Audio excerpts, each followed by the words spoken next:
Something tells me it's all happening here at the zoo, so we've come out to the Milwaukee County Zoo for a look around. In just a few minutes, we'll begin a two-part series on a barn restoration project on Elizabeth Kramer's Sheboygan County farm. Then Emmy Fink checks out the progress on the construction of a new Adventure Africa exhibit right here at the zoo. But first, I'll take you musky fishing on Lyman Lake in Douglas County with guide Joe Shead. I'm Dan Small, and it's time once again for Outdoor Wisconsin. Summer to fall, winter to spring, from Green Bay to where the St. Croix sings, from Catamaran to Superior Shore. Outdoor Wisconsin, outdoor Wisconsin. You'll find a wide variety of native Wisconsin fishes here in the zoo's Lake Wisconsin exhibit. How many can you name? I know there's a muskie in here somewhere, but they're pretty elusive, especially in the wild, and especially if you go after them with a camera crew in tow. Last fall, I enjoyed a day of muskie fishing on Lyman Lake with guide Joe Shead.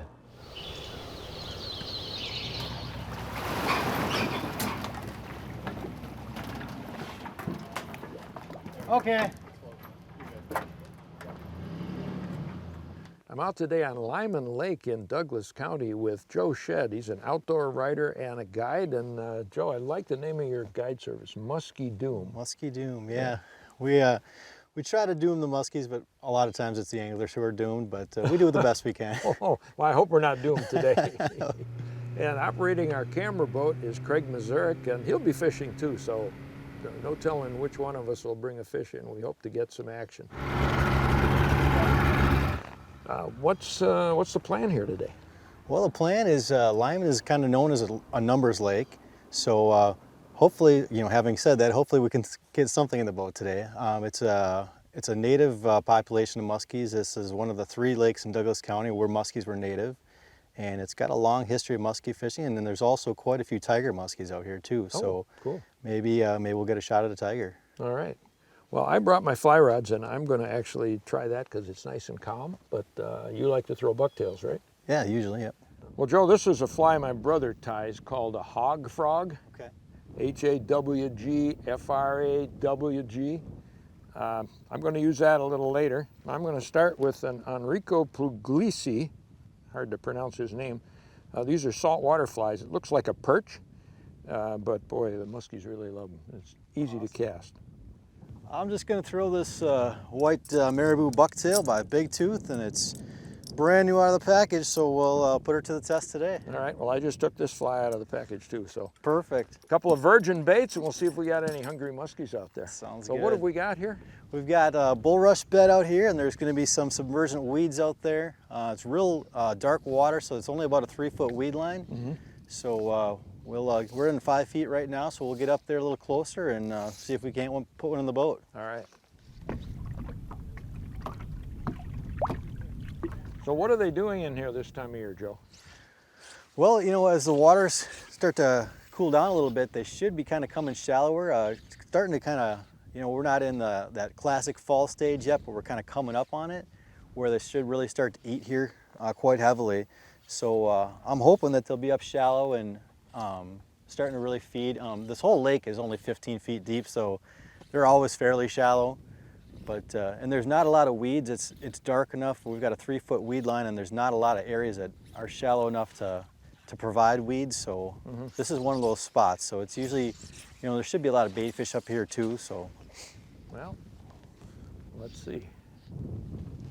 Now, Joe, one of the reasons you suggested we fish Lyman is because of the Gordon Macquarie connection. Right. Yeah. You've got the Gordon Macquarie event you're attending this weekend. And this is one of the lakes that we actually know that Macquarie was on. There's a story called Muskie's Larding Up, and it took place in November. At a time, obviously Mr. President and Gordon Macquarie were big duck hunters. That's what they're known for. But Mr. President, being the conniver that he is, he fooled Macquarie a little bit. Macquarie assumed that they were going to go duck hunting in the morning on a cold November, and Mr. President's down in the basement whittling a musky lure, and he hankered for a fish, he said. Yeah. So he made McQuarrie row them all around this lake while he whipped this big, homemade monstrosity of a lure. And meanwhile, of course, there's bluebills flying around and other ducks, and McQuarrie is totally disengaged from muskies. He feels like they have no chance, and lo and behold, Mr. President actually boats a fish. And literally boats a fish. He literally boated it. Yeah. They didn't use a net. They literally leaned the boat to the side, and the fish just spilled in along with, I think he said, 2 inches of Lyman Lake water. I don't think we'll do that. I'm hoping not.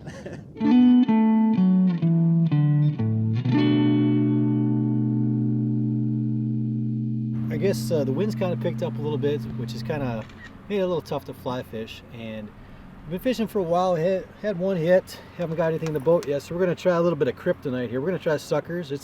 It's early September here, so it's a little early for suckers. It's hard to get them. That's all we got for suckers, but hopefully it'll get some success.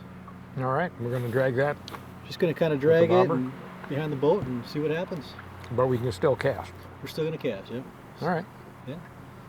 Give it a try. We'll give it a try, yeah. Looks like it. I don't want to touch my trolling motor because he's right on it. It's moving. Yeah, he's swimming with it. Okay, yeah, go ahead. Take up some slack and hit him. Take the boat that way. Missed him. Leave it sit, leave it sit, leave it sit. Whoa. You come back at it? No. Oh, leave it sit, you said. Yeah. Oh. Yeah, a lot of times they'll come back for it. Well, so much for my hearing.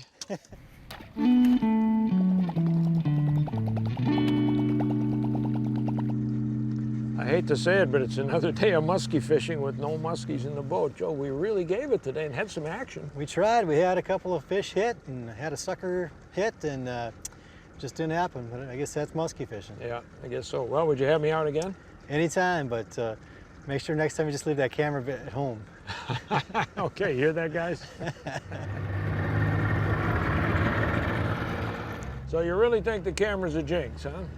I think everything is a jinx. I think I'm the jinx. You're the jinx? Maybe you need to change doom into zoom or boom or... Something. And of course, wouldn't you know it, shortly after we left, Craig caught a 39-inch muskie. I guess Joe was right about the camera jinx. All right, that's beauty. Nice. Well, this coming season, I hope we can buck that trend of no muskies when the TV cameras are rolling. At least we'll give it another try. Right now, we're here in the Milwaukee County Zoo's Family Farm exhibit. These Holsteins have a pretty good life, and they tell me this is the only working dairy farm left in the city of Milwaukee. Let's head up to a farm in Sheboygan County now for part one of a two-part visit to Elizabeth Kramer's barn to look at some of the restoration done on the barn last summer. It had been a dream for a long time. I grew up on a farm surrounded by wildlife and knew that someday I wanted to get back to the country. I wanted goats and ponies and the classic big red barn, my own little piece of outdoor Wisconsin. This is a photo of the barn from our wedding day. It was beautiful. Our sign was hanging, and it was just such a beautiful day. To see the barn so damaged from the storm was absolutely heartbreaking.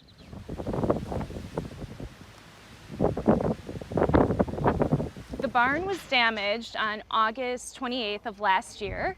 There were tornado warnings and some reports of touchdowns in the area. I think we just thought, okay, it's going to be a bad storm, but it's not going to destroy our property. I was in Milwaukee at the time working, and my husband was at work in Plymouth, which is fairly close. He called me and said, it's actually looking really bad, and I'm gonna run home just to check on the animals. So I kind of waited at work and got a play-by-play from Luke as it was happening. And it was one of the worst phone calls I have ever gotten in my life. Basically, it started with the doors. One door blew off of the barn and landed over in the yard about 20 feet away. Another door blew off and landed over by the animal pasture. And at that time, that really opened up the barn, and the wind just gusted through, creating kind of a whirlwind inside and tilted the barn. The animal door came off of its tracking. They were just kind of huddled inside of the barn, luckily safe, but there were no doors left to protect them. I drove home, and the first thing that I saw as I was driving toward our property was all of the trees were somehow cut in half, branches everywhere. Our entire road was just trees, and driving around all of these broken branches in the road, police cars everywhere trying to move these branches and get people through and surveying the damage.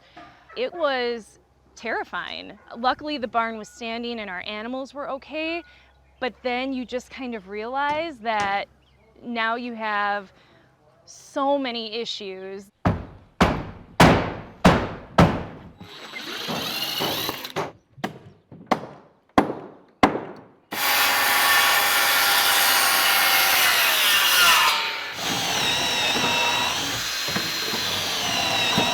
So today we are here fixing the barn, finally repairing the storm damage, and I'm here with Kyle Bender from Bender Builders, and he's going to walk us through a little bit of what we're doing today.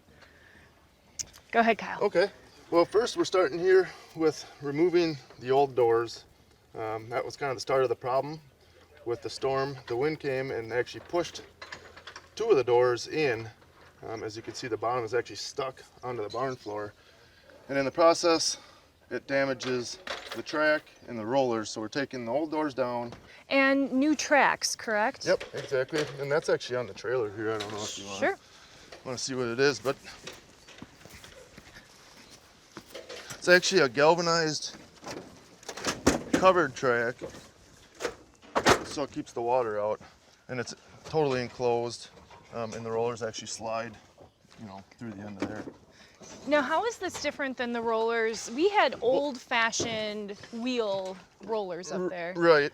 Part of the track, like that part that's still up there, is actually still the same design. Okay. And the rollers that were on there were kind of a hodgepodge of of pieces gathered Old over the barn, yeah, 1800s barn. We're not quite sure what it was. Right, exactly. So we're going to put up all continuous track and new rollers on all the doors, and they'll work like they should. Okay, awesome. It was actually so badly damaged that this is all that is left You can see the handle on there. Yeah, you can still see. There's the roller. There's the roller and there's the handle. So this is all that's left. We're actually going to try and salvage some of this material too and use it for piecing in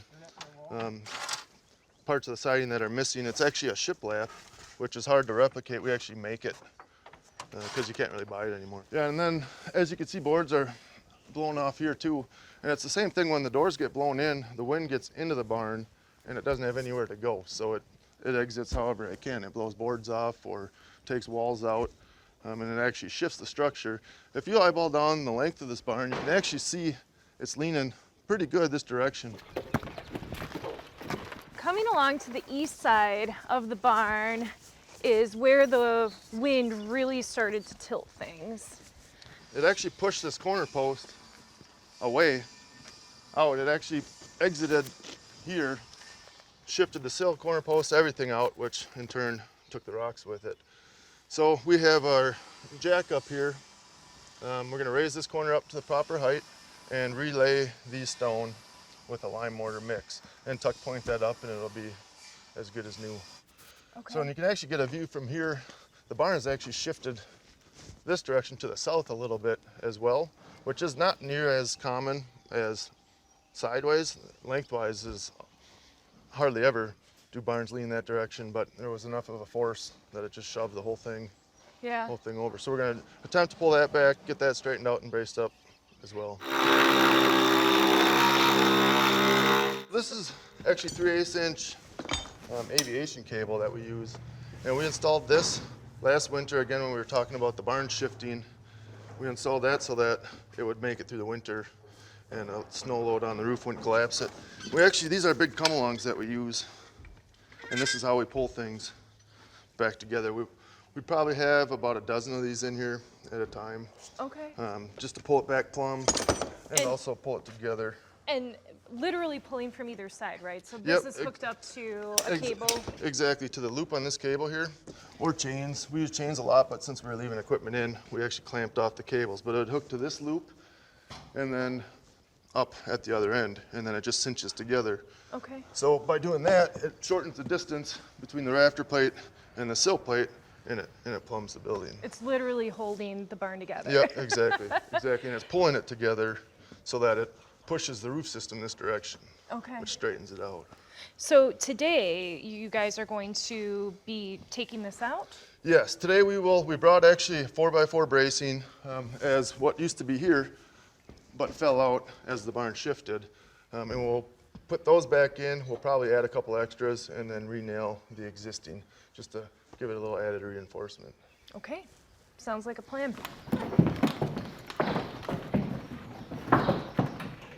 We're not going to use that one. What's to say another storm isn't going to do the same damage? How do you prevent further storm damage? Well, keeping doors on and closed is a big part of it. I mean, obviously, you can't prevent a tornado. If you have a direct hit or 100-mile-an-hour winds, there isn't really anything you can do. I mean, it'll take down the house just the same if it's in the direct path. But keeping things enclosed and doors latched and just trying to keep the wind and elements out. And just basic maintenance, keeping a good roof on, keeping water out, keeping weather out, and it'll last another 100 years. Awesome. Thank you.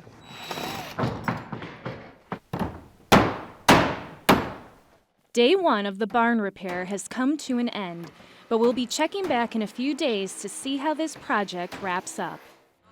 We'll tell you how to learn more about all the exhibits here at the zoo a little later in the show, including the Hippo Haven that's still under construction here. Emmy Fink was here last fall for a closer look at some of the work being done here. Well, Mr. Hippo behind me is moving up in the world. He's getting a brand new house. It's the biggest change to the Milwaukee County Zoo in decades. Adventure Africa, a 3-phase project. Brand new houses for so many wonderful animals here at the zoo. The Zoological Society of Milwaukee and the Milwaukee County Zoo partnered together to develop a master plan to help reimagine our zoo over the next 25 years. Out of that came a high interest from our visitors and the community and a need to renovate some of the oldest areas of the zoo. And that led us to create the Adventure Africa campaign to renovate the areas of the zoo that house our elephants, hippos, rhinos, and African hoofstock. And that renovation will represent one of the largest transformations at the zoo because it's about 25% of the developed footprint of the zoo, including some of the oldest areas at the Milwaukee County Zoo. We have been so blessed, and I think that's demonstrated in our fundraising results to date. The community has contributed more than $19.5 million towards our $25 million goal. And that's a combination of small gifts of $5 from people who love coming to visit the zoo to big corporations and foundations who've made multi-year and multi-million-dollar commitments. Well, we are lucky enough to spend the day with the zoo's head honcho. Mr. Chuck, the zoo director himself, is going to take us on a behind-the-scenes tour that no one is going to get to see. How exciting is this for you before we even get started to see this project come to life? It's great. It's really undescribable as far as I'm concerned. With the first phase having been finished for the elephants, and then to get this has been in planning for 10 years to get this done. And finally, with the help of the Zoological Society, we were able to get the funding, and now we're going to build it.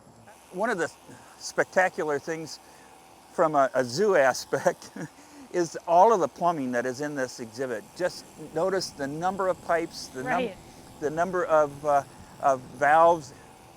So outside of that, then over against the other wall, that's the beach area, and that's where the hippos will be able to come out and sun themselves if they choose, or go down a ramp and be in the pool right inside here. They're not going to believe this new new haven.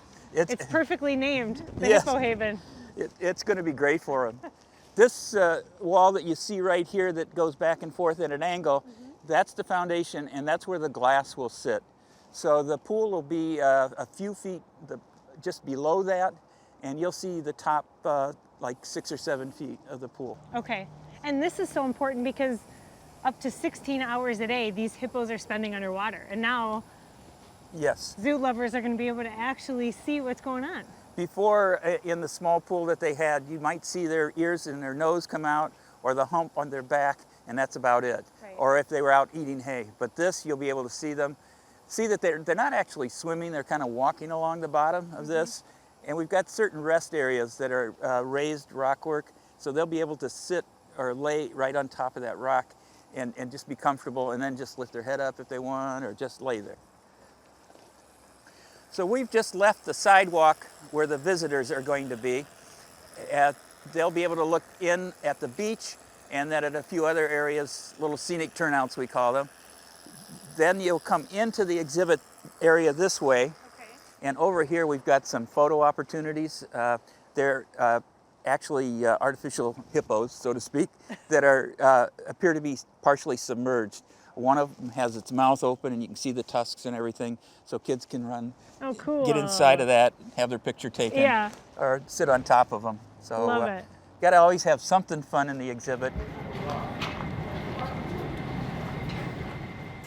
So this is the basement area where all of the filters and the pipes will go for this huge tub that they're going to have. Yes. Not too long from now, they'll start bringing in the big sand filters. Those are those big canister-like things. Right. You can imagine your swimming pool, which has one that's about 20 gallons or something. Right. This is a lot larger.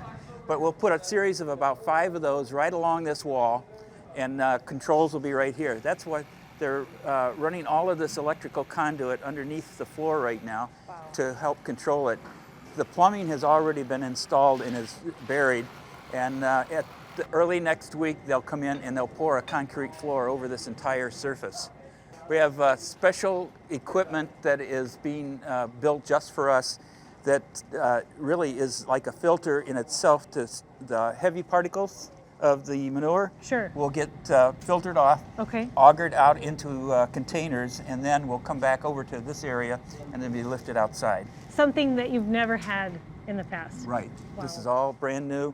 And with only a few of those in the United States, exhibits like this, each one is an advancement as far as the technology and everything that goes into it. So you've been here for 30 years. You are a big part of the makeup of what is the Milwaukee County Zoo. I mean, this is just crazy. Well, this is so much change. It is. We're changing about 25% of the developed footprint of the zoo. Some of the oldest things that we've had here, something that's been on my mind for a long time, not only just for a visitor experience, but animal welfare and how that's changed over these last 30 years, well, actually since the late 50s. We want to make sure that we have the best possible area to keep elephants, rhinos, hippos, and the best possible working conditions for the people that are taking care of. Well, this summer in June is where the zoo lovers are going to be congregating, because this is one of the viewing areas. Yes, this is where visitors will come, right around the corner here, under the shade structure, and the glass wall of the pool will be along that wall right over there, and we'll have benches on the back side here for people to sit and watch. It'll be cool under the shade, but something that it's going to be so interesting they're just going to want to really see it. Thank you so much for the tour. This has been really, really fun. Thank you so much, Chuck.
about the zoo's new Adventure Africa exhibit and this week's other features, log on to MilwaukeePBS.org and search local programs for Outdoor Wisconsin, or visit the Milwaukee PBS Facebook page. I'll be at the Outdoor Life Field and Stream Expo at the Alliant Energy Center in Madison through Sunday, April 5th, so stop by our booth and say hello. Well, next time we'll get some hunting dog training tips from Tim Mader of Bluegrass Kennels. We'll go back to Elizabeth Kramer's farm in Sheboygan County to see how her barn restoration turned out, and we'll meet a woman who plans to circumnavigate all 5 Great Lakes in 1 year by kayak. Saying goodbye from the giraffe exhibit here at the Milwaukee County Zoo, I'm Dan Small. Join us again next week for Outdoor Wisconsin.